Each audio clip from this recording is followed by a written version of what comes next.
llegado lejos con nuestra revolución. Hemos crecido juntos, trabajando bajo el sol. De Managua con Amor es un podcast con reflexiones y comentarios sobre el acontecer de nuestra madre tierra desde la Nicaragua bonita y siempre libre, tierra de Darío y Sandino en el mero centro de América. Yo soy Jorge Capelán. Las victorias con amor. Hemos gritado al mundo, ¡viva la revolución! Combatiendo la pobreza con el trabajo y la paz. Brilla el sol, brilla su gente, somos cultura de paz, somos cultura de paz.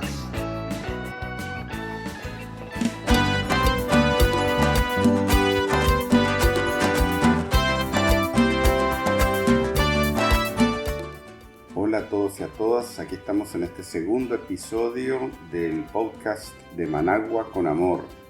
Comenzamos la semana pasada con una charla bastante extensa que di la semana pasada acerca de la coyuntura mundial y regional ante los militantes del barrio Altamira, aquí en Managua. Y ahora vamos a hacer, digamos, lo que sería la verdadera inauguración de este podcast. Pensamos de ahora en adelante dar una estructura más parecida a la que tiene en este momento. Iremos obviamente haciendo ajustes a medida que avancen las semanas y que tengamos más experiencia en la producción de este tipo de podcast. Y también vamos a tratar de introducir a toda esta enorme cantidad de artistas nicaragüenses que han surgido en los últimos años aquí en el país.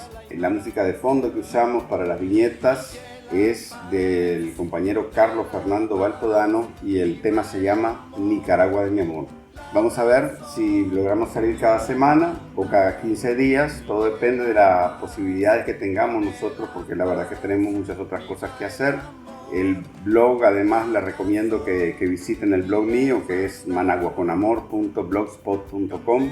Ahí publico artículos y comentarios políticos sobre diferentes temas y también publico otras cosas que me llegan de aquí de Nicaragua o también del exterior. También pueden seguirme en Twitter en @Jorge_Capelán, esa es mi cuenta de Twitter, y ahí estoy posteando de vez en cuando. No soy un gran tuitero, pero sí algo pongo prácticamente todos los días, ¿no? Viva la patria mía, enterremos el acero de guerra, levantemos el olivo de paz. Mi Nicaragua es tierna y muy bella, de gente humilde y luchadora. El tema de este episodio de Managua con Amor son los medios. Vamos a hablar un poco acerca de la importancia de tener medios grandes, de alcance global, que describan el mundo desde la perspectiva de nuestros pueblos. Y también vamos a abordar el tema de los medios de la derecha y más específicamente el tema de la censura en esos medios. Pero no solo la censura que ellos impongan a partir de su propio sesgo político, que bueno, tienen todo el derecho a ser de derecha.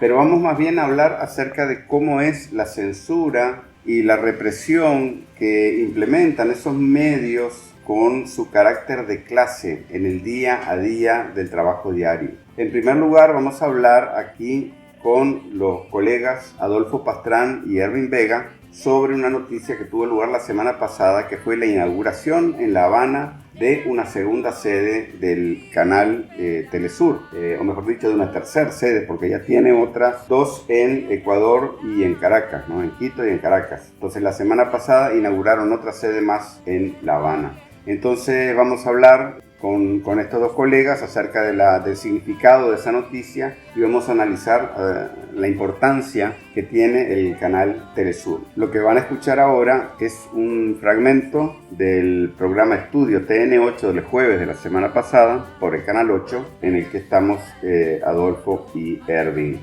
Adelante. Horizonte, buscando paz y unidad, su gente va con la esperanza hacia el futuro, abriendo Y en la entrevista central hoy les compartimos la noticia de la inauguración de una nueva sede de la cadena Telesur. Telesur nació en el 2005 y ya tiene sede en Venezuela, en Ecuador y ahora en Cuba. Vamos a hablar desde la perspectiva de la cadena Telesur como una propuesta alternativa de información frente a lo que es y ha sido el dominio mediático de las grandes corporaciones alineadas con intereses del gran capital y de la ultraderecha en Latinoamérica y el mundo. Nuestros invitados son los periodistas Adolfo Pastrán y Jorge Capelán. ¿Cómo están? Buenos días. Cuba, Caracas y Ecuador, ¿verdad? Sí. Con algunos problemitas en Ecuador, porque bueno, ya sabemos cuál es la posición del gobierno de turno, en este caso. Sí, bueno, y esto también, la inauguración de la sede en La Habana tiene una relevancia especial porque se da en medio de una campaña que lo que busca es acallar a este canal tan importante hoy en día en América Latina para poder entender lo que pasa. Si realmente no existiera Telesur en América Latina, ¿no? Y si solo nos fuéramos a basar en lo que dice la CNN o Fox News o todas estas cadenas estadounidenses, no entenderíamos nada de lo que pasa, ¿no? Y el objetivo de Estados Unidos, porque no es Guaidó, porque Guaidó es un personaje, digamos que es un operador, digamos, de intereses por encima de él, ¿no? Lo que buscan es crear una base pseudo legal porque él no es presidente ya de la Asamblea Nacional, ¿no? Y porque además no es de la rama ejecutiva del gobierno venezolano, ¿verdad? No tiene ninguna función legal, ¿no? Pero él hizo un decreto espurio, ¿no? Supuestamente, según él, cambiando la directiva de Telesur, poniendo a gente golpista ahí, todo en el papel, obviamente, ¿verdad? Pero el objetivo era un poco, seguramente, motivar a ciertas cadenas en el resto del continente para que le cortaran la señal a Telesur, ¿verdad? Pero eso y yo probablemente creo que no afectar también la tramitación de documentación, permiso para trabajar desde algunos países donde reconocen. Claro, a Guaidó, claro. En ese contexto se produce la inauguración de la nueva sede. Sí. Ampliamos el tema más adelante. Telesur como propuesta alternativa frente a ese enorme aparataje mediático de las grandes corporaciones alineadas con los intereses que ya conocemos. Conversamos esta mañana con los periodistas Adolfo Pastrán y Jorge Capelán. El tema es Telesur como ese medio alternativo, una cadena alternativa en Latinoamérica frente a las grandes corporaciones mediáticas alineadas con la élite de poder y sobre todo con la derecha, la ultraderecha en Latinoamérica y las políticas de agresión, de injerencia de Estados Unidos sobre Latinoamérica. Eso hay que decirlo con todas sus letras. Telesur nace en el 2005 y en medio de una maniobra un tanto burda de Guaidó, de querer silenciarlo, más bien dan una muestra de fortaleza, inaugurando una nueva sede en Cuba. Bueno, eso te demuestra hoy por hoy que el presidente Hugo Chávez fue visionario al crear esta cadena televisiva para presentar otra versión, otra imagen real de lo que sucede en América Latina y en otras partes del mundo. Hoy la vemos una enorme necesidad que siga existiendo Telesur. Evidentemente todas estas maniobras es para callarlos y cuando menos tratar de bloquear la señal en otros países que son aliados de Estados Unidos, que reconocen a Guaidó, para tratar de que esta señal no contradiga, o las informaciones no contradigan la posición de los Estados Unidos y de sus aliados, y buscando como acallar todo ese escándalo de corrupción en el que están metidos diputados de la oposición y el mismo Guaidó en Venezuela, que acaban de crear una comisión para investigarlo. Y muy importante, el Tribunal Supremo de Justicia acaba de anular esa acción diciendo que no corresponde, porque Guaidó no representa ningún poder ejecutivo, ese decreto es espurio y que la cadena tiene que seguir, nadie la va a afectar. Pero creo que estratégicamente la apertura de la sede en La Habana es fundamental, porque no podemos olvidar, hay mucha presión internacional de parte de Estados Unidos a varios países por cortar la señal. En Ecuador mismo la cortaron la Ahora, señal. hacer notar que no es que están cambiando de sede, es que están inaugurando una nueva sede. Claro. Ahora tienen sede en Venezuela, en Ecuador y ahora en Cuba. Claro. ¿Verdad? Sí, Claro, pero si vos sabés que cómo están el bloqueo y las Sí. presiones internacionales, sobre todo de Estados Unidos, con otros países como varios en América del Sur, estamos bueno, en- es importante tener una sede alternativa. Estamos en medio de una ofensiva de lawfare, o sea, de guerra leguleya, diríamos, ¿no? Por decirlo de alguna manera, ¿verdad? Ya le hicieron otra demanda a Lula, ¿no? Tan pronto llegó el candidato del MAS Que va puntero. que va puntero en las encuestas en Bolivia, ¿no?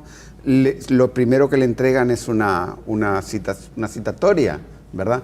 Entonces, esto es lawfare en todo, o sea, y no van a parar, van a seguir, ¿no? Entonces, por eso es que la inauguración de una nueva sede en La Habana, ¿no? Es una medida que viene a resguardar un poco también la existencia, ¿no? de Telesur.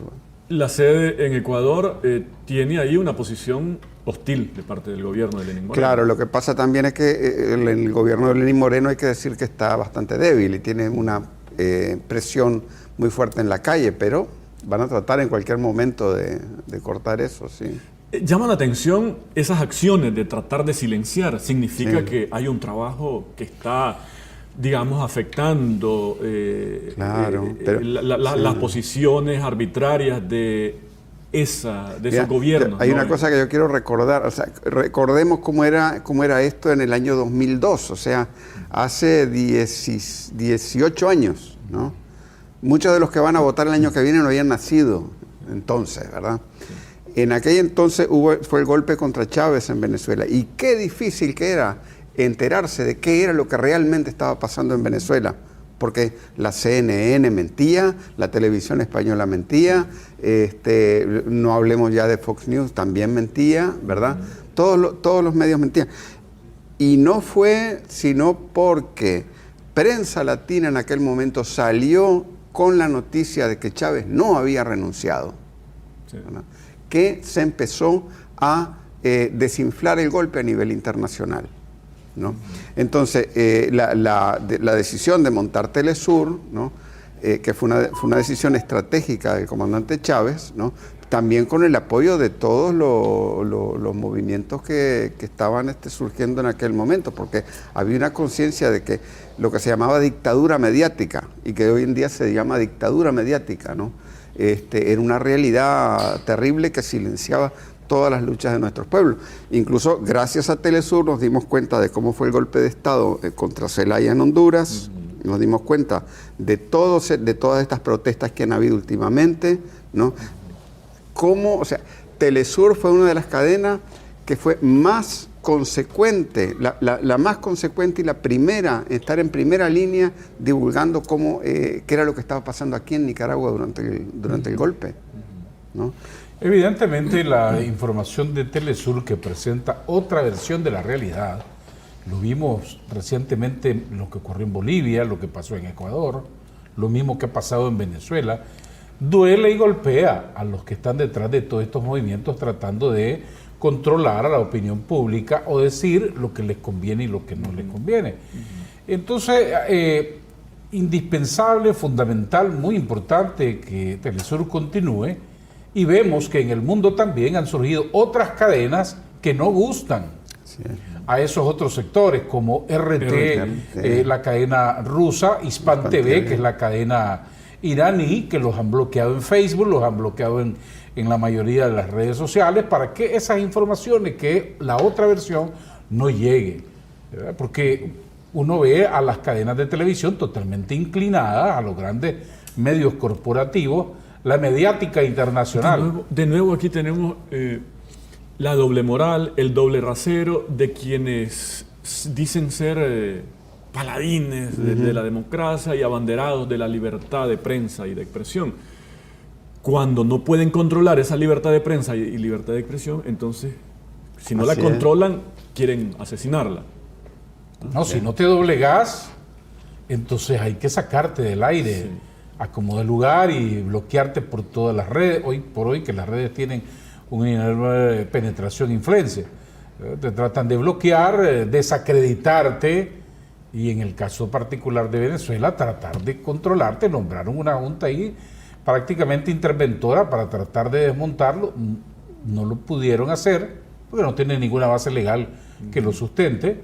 Y creo que resaltar lo estratégico de crear o de abrir otra sede en La Habana, en donde, bueno, van a estar más protegidos y se va a mantener esa voz de denuncia de los abusos que están cometiéndose en América Latina. Vamos a compartir parte de la inauguración con declaraciones de la presidenta de Telesur, Patricia Villegas.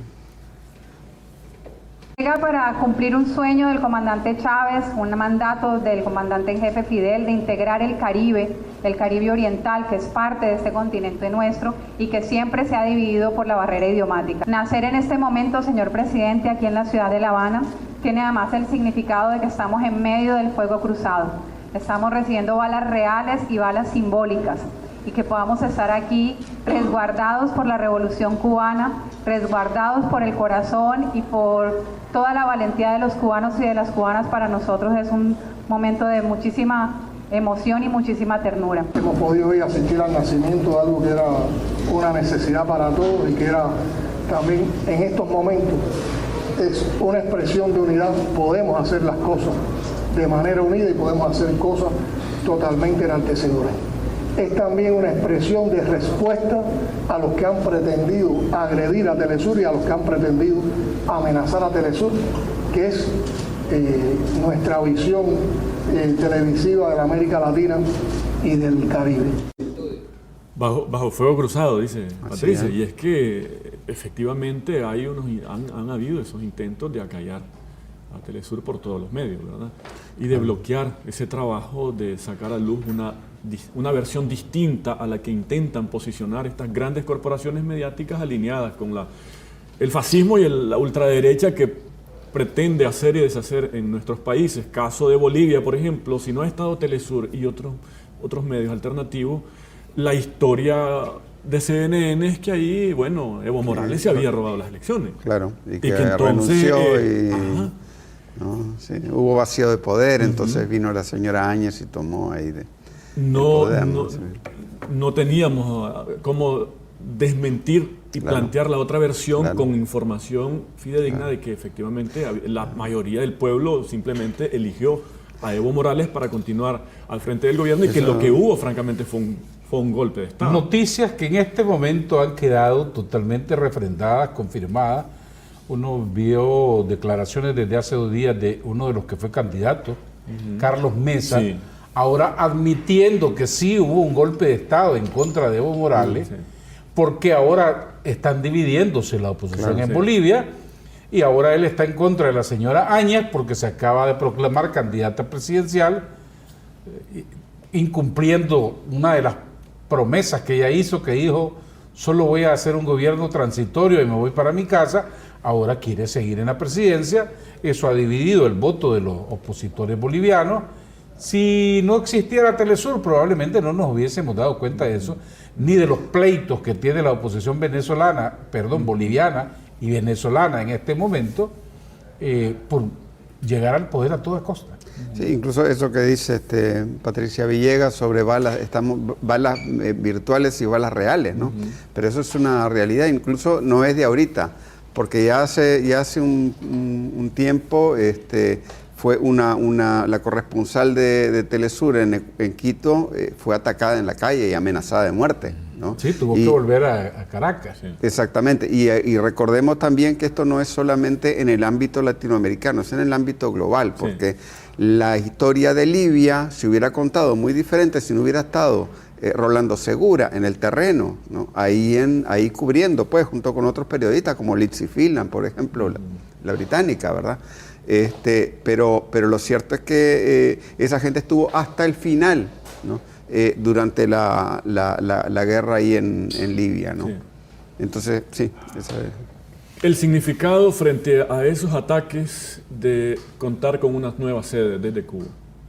La relevancia, la importancia. Bueno, sí, es relevante para todos los que están luchando en América Latina en contra de este control mediático internacional que quiere imponer una versión y alineada con los Estados Unidos. Esto es muy importante. Y reconocer de paso el trabajo extraordinario que hacen todos los corresponsales de Telesur en todas partes del mundo.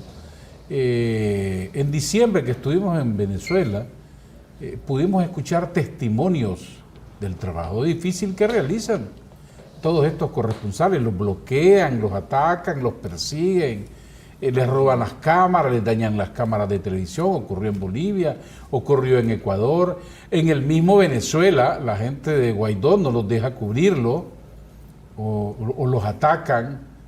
Por eso el intento de querer intervenir y controlar a la televisora en el propio Caracas. Un reconocimiento a ese trabajo enorme que hacen en diferentes partes del mundo, porque recuerden que hay bloqueos y muchos periodistas trabajan con las uñas por el compromiso y la vocación social que tienen. Esta reflexión la podemos traer y ponerla en el contexto nuestro, doméstico, de lo que ha ocurrido aquí en términos de lo que ha sido el control de los medios de comunicación, ¿verdad? Aquí ha habido una laraca cada que hay un medio que no necesariamente pertenece a esas élites. Sí, sí. Y bueno, ahora que no tienen el pastel solito para posicionar esa historia, la historia como ellos quieren, la cosa es distinta. Sí, la verdad es que yo no sé, eso de que sectores como La Familia, que ha sido dueña del diario La Prensa, ¿no? y del Nuevo Diario también, ¿no? Es la garante de la libertad de prensa en el país. Eso es un mito, ¿no? Es un mito, ¿no? Nunca han defendido una libertad verdaderamente democrática de la información, ¿no? Porque ahí se censura todo tipo de cosas, no solamente cosas políticas a nivel ideológico, sino incluso cosas domésticas que pasan en el país porque no conviene a ciertos anunciantes o a la familia de turno, ¿verdad? Realmente los pueblos tienen que luchar por tener una comunicación en función de sus intereses, ¿no? Y ese es el tipo, o sea, las cosas a las que está enfrentando Telesur, ¿verdad? Esa es parte de esa lucha, ¿no? Hay países donde los medios están en poder de las élites alineadas con los intereses. La mayoría de América Latina, ¿verdad? Por no decir casi todos, pues, excepto Nicaragua, Cuba, Venezuela, pero los grandes medios están alineados con el poder y el poder económico. Pero han intentado satanizar el derecho a los pueblos a tener estos medios alternativos. Es decir, como que claro, no tienen derecho. Es decir, espérate, claro, nosotros somos los que tenemos el poder y la potestad de definir cuál es la verdad y cuál es la mentira lo que pasa sobre es lo que ocurre. Cuando un personaje como Guaidó sale diciendo que Telesur promueve la subversión en el mundo, ¿no? Creo que se desenmascara él mismo ante la opinión pública, que no cree en ese tipo de discurso, ¿no? Entonces, esto es, o sea, claro, es una lucha de parte de los poderes imperiales y oligárquicos, ¿no? En América Latina, pero también en el resto del mundo, ¿no? Por mantener sus privilegios, ¿verdad? Pero que al mismo tiempo se ponen en evidencia, ¿no? Y cuando el poder se pone en evidencia, pierde también mucha de su eficacia, ¿no? Frente a esos ataques, lo que queda obvio es que efectivamente hay un rol que está siendo efectivo por parte de los medios para dar a conocer una verdad distinta a la que intentan posicionar estas élites de poder alineadas con Estados Unidos y la ultraderecha. Yo no quisiera pensar qué hubiera ocurrido aquí en Nicaragua si no existiera un grupo de medios del poder ciudadano. con el intento de golpe fallido. Bueno, en el caso de Telesur, en Venezuela particularmente, ha quedado demostrado que ha hecho un papel fundamental con la otra cara de la moneda o la realidad de lo que está pasando. En el caso de Nicaragua, la embestida de abril del 2018... ¿Te imaginas cuál hubiera sido la historia prevaleciente, digamos? La versión sí, contada. Estuviéramos en una dominación total en este momento y la opinión pública dominada con solo noticias de un sector, ¿verdad? Imponiendo lo que ellos creen que es su verdad. Sí. Hubiese sido una situación difícil, pero en el caso particular de Nicaragua, creo que aquí no lo han logrado. Uno ve las recientes encuestas, incluso una reciente que ellos mantienen escondida ahí bajo llave porque los resultados no les convinieron o no les fueron favorables, que es lo que demuestra que la opinión pública está mejor informada, está tomando decisiones más ponderadas probablemente, y que hay un avance social en Nicaragua que lo está reconociendo la población a pesar de toda la carga mediática diaria que hay aquí a través de diferentes medios que tratan de poner un país en crisis. Sí. Pero eso contrasta con la realidad que presentan los medios, los otros medios, presentando las obras de progreso, avance social, mejor salud, más educación, millones, miles de bachilleres que están buscando las universidades públicas. Ahí están los jóvenes, que ellos dicen que los jóvenes están siendo perseguidos y violentados. Y la inmensa mayoría apostando por paz y estabilidad, ¿no? Así. Bueno, nos quedan ya, ¿cuántos? Par de minutos para sus conclusiones y comentarios de cierre. Volvamos a lo que es en sí la cadena Telesur y lo que ha sido su rol en América Latina principalmente. Frente a estos ataques, hoy luce fortalecida con la inauguración de una nueva sede desde Cuba. Sus comentarios y conclusiones, Jorge. Sí, bueno, yo creo que Telesur es una herramienta fundamental para todos nuestros pueblos latinoamericanos hoy en día, ¿no? Y ha logrado mantenerse todos estos últimos 15 años y yo creo que se va a lograr mantener muchos años más, ¿verdad? Y va a ampliarse, ¿verdad? Pero es también no solamente responsabilidad de los compañeros venezolanos, ¿no? Sino que es responsabilidad de todos nuestros pueblos defender a Telesur.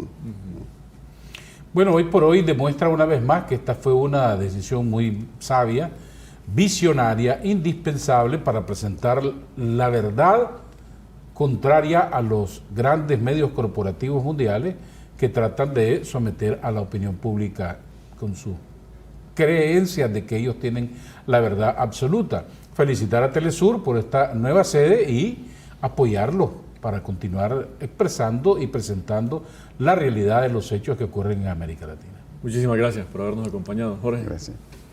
Pastrán, muchísimas gracias. A ustedes, gracias. No se retiren, regresamos después de la pausa. Hemos llegado lejos con nuestra revolución.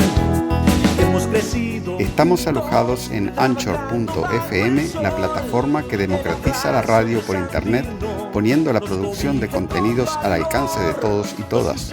Totalmente gratis, sin cláusulas oscuras ni letras pequeñas. Excelente tecnología y presencia garantizada de su podcast en todas las grandes plataformas de la internet. Hemos gritado al mundo, ¡viva la revolución!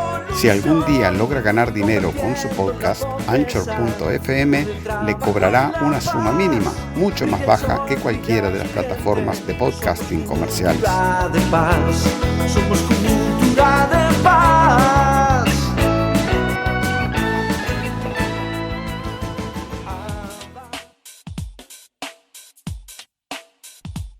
Oye, Hugo, Nicaragua está contigo. Oye, Chávez, te queremos y lo sabes. Oye, Frías, ese amor es para siempre. Lo has logrado con justicia y alegría. Oye, Hugo, Nicaragua está contigo. Oye, Chávez, te queremos y lo sabes. Oye, Frías, ese amor es para siempre. Lo has logrado como hijo de Bolívar. Mi corazón revienta de emoción cuando a tu pueblo te diriges con amor. Desbordas esperanza, fe y calor, calor humano y libertad. Calor humano y libertad. Los pueblos no siempre abrazan tu intención, tus actos en revolución de amor. La gente en ti confía, has hecho el bien y todo siempre lo haces por amor. Lo haces por amor. Oye, Hugo, Nicaragua está contigo. Oye, Chávez, te queremos y lo sabes. Oye, Frías, ese amor es para siempre. Lo has logrado como hijo de Bolívar. Oye, Hugo, Nicaragua está contigo. Oye, Chávez, te queremos y lo sabes. Oye, Frías, ese amor es para siempre. Lo has logrado como hijo de Bolívar. Eres un soldado del amor. Eres fuerza y unidad. Eres un soldado del amor, eres patria y libertad. Las voces de pueblos unidas por Chávez van, se escuchan con fuerza, por gracia de Dios. Las voces de pueblos unidas se escuchan ya, con fuerza y con vida, por gracia de Dios. Oye, Hugo, Nicaragua está contigo. Oye, Chávez, te queremos y lo sabes. Oye, Frías, ese amor es para siempre. Lo has logrado con legado de Bolívar. Las voces de pueblos unidas por Chávez van, se escuchan con fuerza, por gracia de Dios. Las voces de pueblos unidas se escuchan ya, con fuerza y con vida, por gracia de Dios. Las voces de pueblos unidas por Chávez van, se escuchan con fuerza, por gracia de Dios. El tema que acabamos de escuchar es Canción para Chávez, de Carlos Fernando Baltodano. A continuación hablamos con el colega Mario Guevara, editor del 19 Digital, que ha trabajado por 30 años en la prensa y el Nuevo Diario. Escuchemos lo que nos tiene que decir.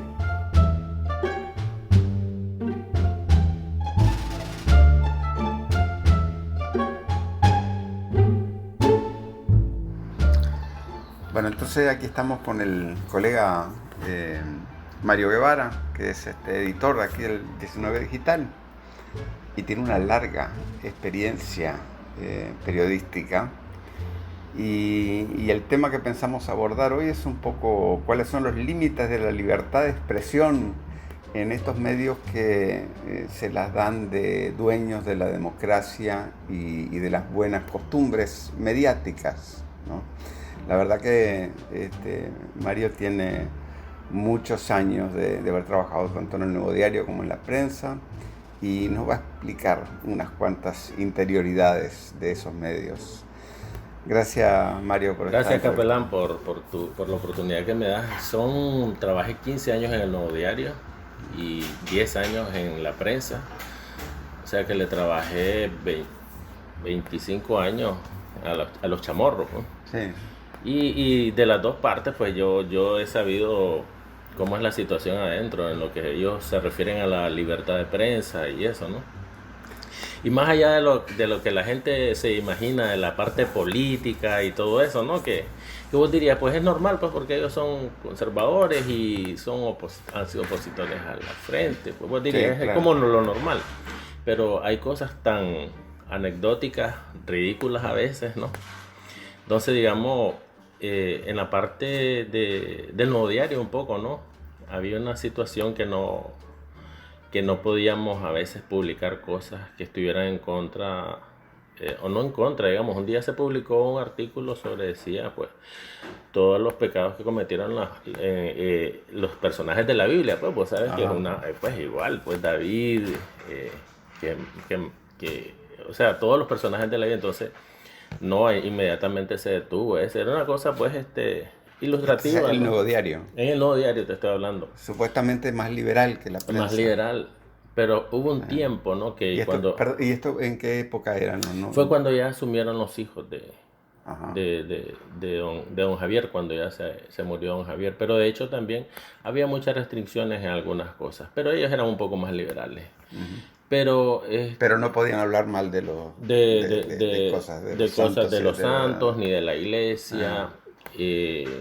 No podíamos poner noticias internacionales de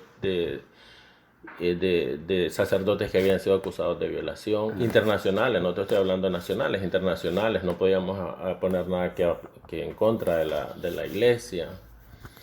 Ya. Pero ya estando, pues, vos sabés, yo estaba comenzando ahí, pues, digo yo, pues, así debe ser, pues. Pero cuando llegué a la prensa, la situación era un poco más ridícula, pues, digamos que ahí... ¿Y a la prensa entraste cuando? En la prensa entré en el 2007. Cuando entró a la prensa, ahí me doy cuenta que hay una lista de artistas, digamos, que son gay, digamos, o lesbianas, que no puedo publicar porque yo llegué y me dieron la sección de revistas. Entonces en la lista estaba Ricky Martin, Lady Gaga, Madonna. Entonces no podíamos poner nada, pues, de eso, porque era que como estábamos promoviendo la homosexualidad, pues. Y había otra cosa. Si había un choque y está involucrado un carro de una marca de una gran empresa aquí que trae vehículos, digamos Toyota, entonces si eran vehículos Toyota no podíamos poner la marca, no podíamos poner foto que se mirara el logo, porque decían que nos quitaban los anuncios. Entonces no podíamos poner, si había un accidente y era una marca de los anuncios que teníamos, no podíamos ponerlo. No se podía publicar fotos de mujeres embarazadas, que se le mirara la barriga. No se podía publicar fotos de amamantando. No se podían publicar fotos de deporte que tuvieran, o sea, de fisicoculturismo o esas cosas, o incluso karate. Que mostraran demasiada piel, digamos. Sí, un día una señora llamó y de hecho no se miraba nada. O sabes cómo es el karate, el taekwondo, pues cómo se visten, pues ellos no andan desnudos, pues. Pero la señora que llamó al dueño del periódico dijo que se le repintaba algo. Entre comillas, repintaba, ¿no? Se le repintaba algo, entonces, y nosotros por más que mirábamos la foto, pues, a menos que haya sido un protector que andaba el hombre, pero no se le miraba nada. Y fue un gran escándalo y una reunión, y fue como un llamado a la moral, ¿no? En ese momento. Entonces eran situaciones... Pero la persona que protestó era alguien con bastante influencia, ¿no? Sí, era una señora amiga de doña Anita, pues de doña Anita Holman. Era una amiga de ella, de la iglesia, que había visto que eso era inmoral, pues que eso ya traspasaba la moralidad del periódico, pues del medio, y que fomentaba la vulgaridad, pues, en la sociedad, que eso iba a afectar a la sociedad completamente. Entonces era una situación un poco a veces ridícula, ¿verdad? Pero eso que me estás contando en realidad es censura, ¿no? Claro, eso es censura. Bueno, había además de los artistas internacionales, había una lista de artistas nacionales que si eran gay, que si los miraban que tenían alguna, si esa familia, si los chamorros creían que ese era gay, había un muchacho, ¿verdad?, que tiene un programa todavía en un canal, ¿verdad?, un muchacho que es de Masaya, pues, que tiene un programa de farándula. Pero doña Anita ya lo había visto en San Juan del Sur con otros amigos. Entonces, un día lo vio en la portada del periódico, de la sección, y llamó inmediatamente y dijo que ese niño no volviera a salir porque ella lo había visto con otro muchacho allá en San Juan del Sur.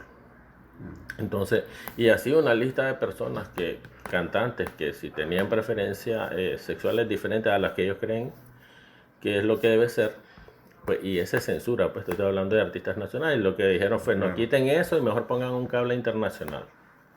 Pero de esas cosas la gente no tiene la menor idea, ¿no? La gente no tiene la menor idea, se habla de libertad de prensa, de libertad de expresión, pero te estoy hablando de cosas tan sencillas, pues cosas que vos decís, bueno, ¿cómo no va a salir una mujer que está embarazada, pues, o una mujer amamantando?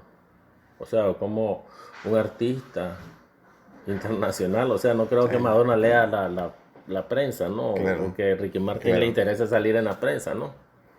Simplemente una noticia. Y había una lista, una situación así, pues.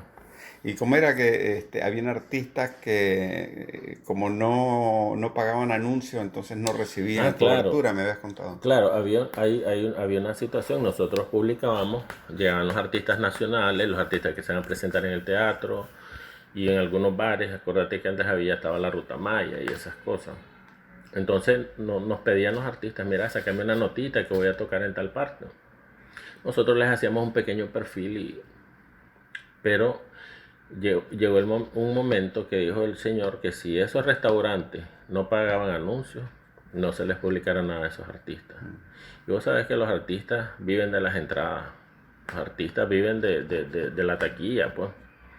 El restaurante solo pone local y tal vez les da algo, pues, pero no es lo más que era. Entonces nosotros, por apoyar a los artistas nacionales, los editores, le publicábamos alguna nota, pero se nos prohibió completamente. Entonces volvieron a decir que mejor pusieran un cable internacional, una noticia de farándula internacional, pero no publicar a los artistas nacionales, que pagaran. Y te estoy hablando no solo de los artistas que vienen surgiendo, cantantes de trova, esto y el otro, sino te estoy hablando de grupos tan grandes como los grupos de folclore, pues. Ahí te estoy hablando que cortaron a todos los grupos de folclore nacional, pues. A don Ronald Abud, pues. Y don Ronald te puede contar que él me decía, ¿por qué no me publicas? ¿Por qué no me publicas? No, él siempre reclamaba.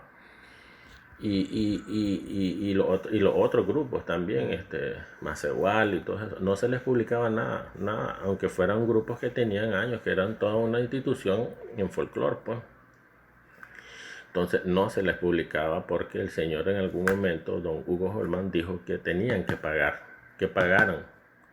Entonces, estamos hablando de la libertad de expresión, se parecen cosas tan sencillas, pero que al momento le hacen daño tanto a la sociedad porque estás negándole su cultura y también estás negando que esos artistas sobrevivan de eso y estás negándole a la gente de informarse, pues. Sí, porque la verdad que todos esos intereses, ¿no?, que hay interfieren con el derecho a la información como un servicio público. Claro, ¿no? Era un servicio público. Buscas un medio y decir dónde quiero salir este día, a ver dónde voy, si voy al teatro. Además es cultura, pues es nuestra cultura. Estás negando nuestra cultura, estás negándole el derecho a los artistas de surgir, de expresarse, de cantar su música. Sí. Y eso que no hemos hablado para nada de la línea política, que la conocemos todos. Claro. ¿No? Eso es un poco más conocido, pues una lista de gente a quien entrevistar, a quien no entrevistar. Claro. De repente unos entraban, otros salían. Sí. Ya sabes que había una lista fija, digamos, en temas, incluso en temas que a veces no tenían nada que ver, pero vos ya sabías que tenías que buscar a los mismos, pues no podías salirte de ese mismo grupito que ya muchos conocen, pues Vilma Núñez y todo ese grupito, pues entonces toda esa gente opinaba sobre las noticias, opinaba de todo, pues, y todo era culpa del gobierno sandinista, vos sabes. Sí. Entonces todo giraba alrededor de eso, para que la gente, porque ¿cómo trabajamos esto? Nosotros, ¿cómo se trabajaba esto? Ya sabíamos que era lo que nos iban a contestar, entonces, mira, esto te va a decir tal cosa, mejor anda a buscarla a ella. Y así es. Sí. Y te retocaban mucho los artículos, bueno, no sé, los periodistas en general. Pues fíjate que simplemente habían cosas que decían no salen, pone otra cosa. Era tan así, drástico, no era ni como retocarlo, pues ni Ok. Sí, era así como que esto no sale y no vuelve a salir nunca. Sí. Digamos, porque nosotros a veces tratábamos de meter ahí un gol, pues ahí con algún amigo cantante o artista. Y después, no solo estuve en sección, sino que estuve también en secciones como de secciones de nacionales, espaciales nacionales. Y ahí me doy cuenta que también te pasan un memorándum donde dice, bueno, al comandante Daniel Ortega no le van a decir, le van a poner presidente inconstitucional. Sí. Entonces yo le dije en ese momento a mi jefe, mira, pero el manual de estilo de la prensa dice que no tenemos que ponerle epíteto a la gente. Y él dijo, me limpió el trasero con ese manual. Así le van a poner. Y así le iban poniendo epíteto. Y si no se lo ponías, ¿verdad? ¿Quién fue que te dijo eso? Enríquez, Eduardo Enríquez. Y si no le ponías ese epíteto, esa nota, o sea, te llamaban la atención. Y un día no se me va que yo le pongo compañera Rosario una nota y me llama ¿quién es? Y llegó el grito en la redacción, ¿quién puso a esa compañera ahí? Entonces, volverlo a poner y vas corrido, me dice. Entonces, cosas así pues que suceden a lo interno de esos medios muy que se dicen ser defensores de la libertad de expresión. Claro. En fin, hay un dicho que dice que el que paga el gaitero elige la música, ¿no? Y eso... Así es. Yo pienso que pues es su periódico y ellos podrían hacer lo que no vale, no siento que no es justo. Digamos en el caso de los artistas, en el caso de la cultura, en el caso de que no puedas informar a la gente sobre un embarazo, sobre amamantar. Claro. O sea, son cosas tan básicas, salud, son cosas tan sencillas pues que no puedes obviar. Eso no se vale, pues tal vez en el lado político, pues sí. Pueden tener una línea política, pues. Claro. Pero coartar el derecho a informarse, el derecho a recibir cultura, que eso es lo que tenemos hoy, una cultura pues ya más amplia, más abierta, apoyo a los artistas. Claro, sí. claro. Sí, y te estoy hablando que eran tiempos donde todavía no estaba este escenario pues que vivimos hoy. Eran tiempos que ellos ya decían que estaban quebrados pues en ese tiempo. Bueno, después la parte también económica, tal vez podríamos hablar un poco, porque ellos, o sea, esto no es nuevo, esto de que tienen problemas económicos. Mira, yo entré en el 2007, como te digo, y ellos ya decían que estaban quebrados, que por eso me estaban pagando poco cuando entré. Ya decían que estaban quebrados, pero en ese tiempo todavía no tenían, estaban comenzando a hacer una imprenta, ¿no? Y lograron hacer una imprenta a la mejor de Centroamérica, porque venían cosas a imprimirse aquí de otros países, y toda esa imprenta, pedazo por pedazo, entró sin pagar impuestos, porque ellos lo metieron como que era parte del periódico. Y vos sabes que ellos tenían no pagaban impuestos para el papel, no pagaban impuestos para maquinaria, que se tenía que ver con el periódico. Entonces, esa imprenta la hicieron así. Y todavía decían que estaban quebrados. Y seguían diciendo que estaban quebrados cuando ahí se imprimieran las boletas, en algún momento las boletas electorales. Claro. Siguieron diciendo que estaban quebrados cuando se imprimían los libros del Ministerio de Educación. Claro. Y ellos, hablando en contra del gobierno, imprimían los libros del Ministerio de Educación. Se imprimía se sacaban suplementos anuales de los aniversarios de la policía, el ejército, suplementos especiales. Incluso en el 2019 el suplemento del ejército que salió era en la prensa, Sí, en la prensa, ¿no? Sí, y en ese tiempo eran un montón de páginas. Yo me acuerdo que yo cerraba Nacionales y había una situación, las telefónicas ponían 2 páginas, 3 páginas semanal, los supermercados 3 páginas semanal, vehículos páginas tras páginas. O sea, estaban bien, pero ellos ya se decían que estaban quebrados, que estaba la situación difícil. Ellos sacaban también la memoria del ejército y la policía, anual, la memoria anual. Entonces, era una situación que ellos siempre se han declarado quebrados. Pues, o sea, la quiebra de la prensa es de siempre, pero al interno, pues nos dábamos cuenta cuáles eran los salarios que tenían digamos, el Hugo Holman como administrador, pues, con un seguro de vida de casi $500,000 o una Lexus al año. Imagínate cuánto sería el salario, pues. Hay datos que salieron a luz sobre eso.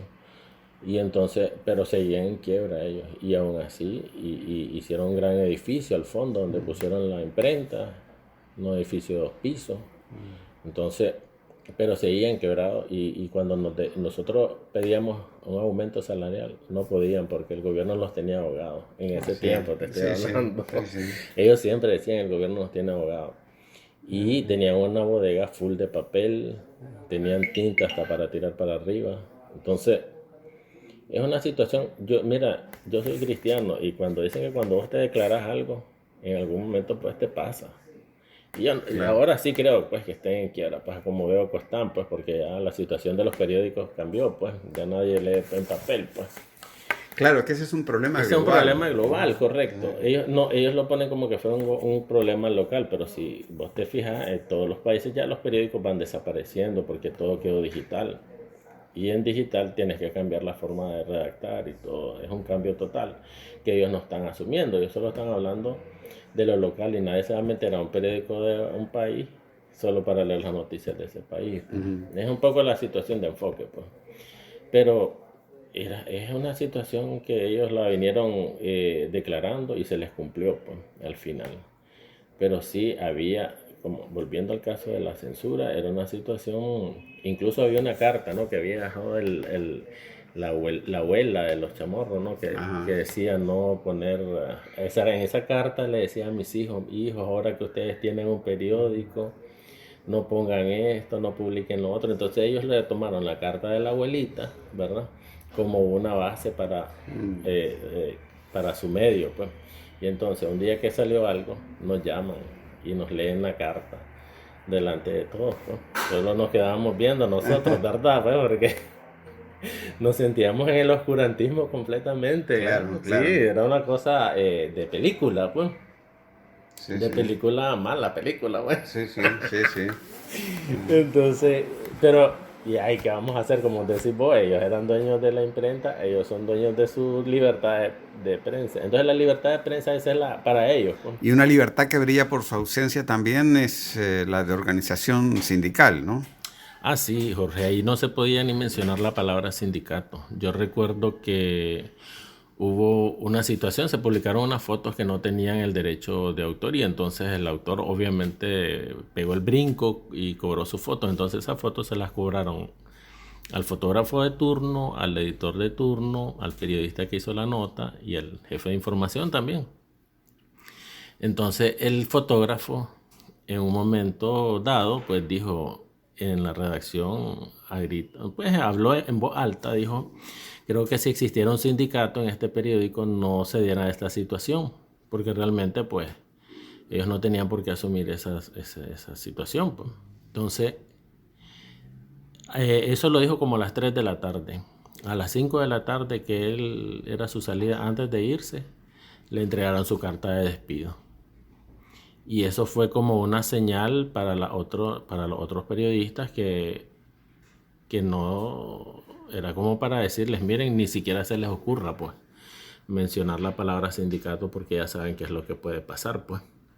Y obviamente estamos hablando que todo el mundo tiene necesidad de un trabajo, tiene familia que mantener, ¿no? Entonces, y no solo eso, está hablando también el tiempo de El Nuevo Diario, igual, ya cuando asumieron los hijos de don Javier, ya cuando don Javier murió, se hizo un intento también de poner un sindicato y corrieron a la persona que tenía años de trabajar en el Nuevo Diario, tenía como 30 años de trabajar en el Nuevo Diario, y lo corrieron inmediatamente cuando se dieron cuenta que él tenía la idea de crear un sindicato al interno de ese periódico. Eran situaciones difíciles, Jorge, porque yo me acuerdo que la libertad a tal punto no existe. Se dio un caso también que era de un familiar de los chamorros que salió. Yo estaba en el Nuevo Diario, recuerdo, y había un periodista que hizo una investigación donde la Contraloría decía que uno de apellido Chamorro, ¿verdad?, había vendido unos tractores nuevos y los había vendido como chatarra. Esto fue a raíz de que el triunfo de doña Violeta, pues. Entonces él vendió esos tractores, ¿verdad? Como se vendieron muchas cosas aquí en Nicaragua, pues ya sabemos lo del ferrocarril y todo eso, ¿no? Entonces él vendió esos tractores como chatarra. Entonces la Contraloría investiga al tiempo, ¿verdad? Te estoy hablando que unos años después la Contraloría investigó y un periodista del Nuevo Diario tenía ese dato y lo publica. Pero obviamente los dueños del periódico no repararon que uno era familia de ellos, uno de los que salía pegado. Al día siguiente le dijeron al periodista que dijera que estaba mala la información, pues que se disculpara públicamente. El periodista no quiso, porque él dijo, aquí tengo la investigación, eso es lo que dice la Contraloría, y entonces inmediatamente también lo corrieron, pues porque dijeron pues que entre la misma familia no se iban a estar. Te estoy hablando que lo corrieron públicamente delante de toda la redacción. Yo estaba ahí, estaba recién llegado y lo sé de primera mano porque yo estoy sentado, yo era apenas un pasante y me dicen a mí que haga esa nota. Que haga esa nota que no quiso hacer el periodista. A él lo corren delante de mí, le dicen que se vaya, que inmediatamente lo sacan los CPF y yo pues me puse a hacer esa nota, pues. Mala onda, pues, pero yo estaba comenzando, te estoy hablando que era como mi primer mes de estar ahí, pues, y obviamente ningún periodista de años lo iba a hacer.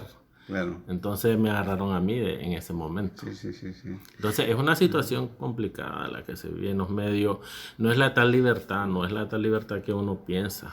Te estoy hablando que no hay ni condiciones a veces en los medios. Ahí en la prensa la gente no podía ni comer adentro de las oficinas porque no había comedor. Entonces comían en los parqueos porque si llegaba Hugo Holman y sentía el olor a las comidas se enojaba y empezaban a mandar memorándum que no se podía comer en las oficinas, pero no hay comedor ahí.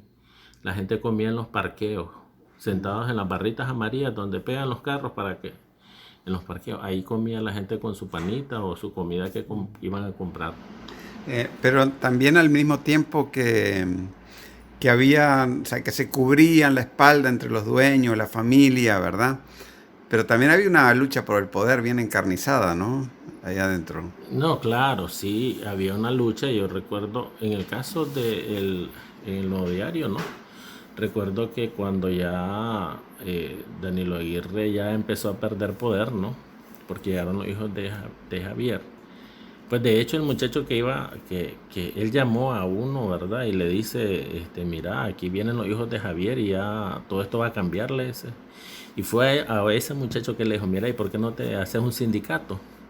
Y entonces el muchacho le dijo, sí, claro, voy a hacer el sindicato. Tenés razón, Danilo, pues, y él tenía mucha confianza en este periodista que mucha gente lo pone por muy alto, ¿no? Y era buen periodista, pero tenía sus cosas, ¿no? Entonces, cuando este muchacho, él induce al periodista, al que los chamorros miraban que podía ser el director, ¿no? Ahora, cuando ya se iba Danilo, cuando ya Danilo se retirara, entonces, pero Danilo, para quitarlo de en medio, le mete la idea del sindicato, ¿verdad? Y en ese momento, cuando el muchacho acepta, inmediatamente llaman a chamorros y le dicen, mira, aquí está este hombre que va a hacer un sindicato, yo de ustedes lo corro. Y ahí es donde corren. Había una lucha muy fuerte de quién iba a ser el que los hijos de los chamorros iban a poner al frente al final quedó Francisco, pues, que era el hijo de don Javier, pues. Pero era una lucha igual allá en la prensa, pues. En la prensa no había un jefe, sino que eran 4 o 5 jefes de información y todos querían ser siempre el principal. Entonces era una lucha de serrucharse, pues, y era horrible, pues, una lucha terrible donde los periodistas estábamos en medio, pues. Claro. Esa era la libertad de prensa para ellos. Entonces, esa era la situación, capelán. Muchas gracias, Mario. Muy informativa la conversación.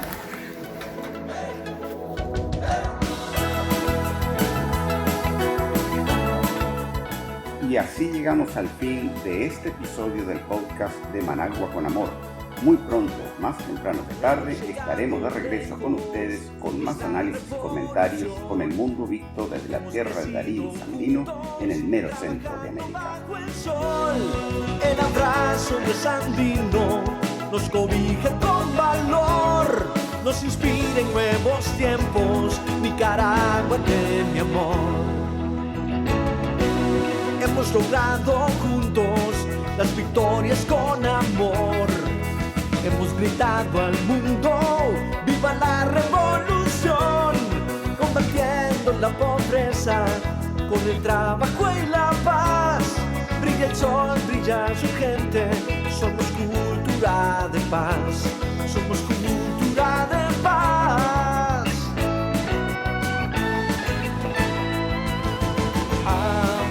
Avanzamos juntos, cosechando amor.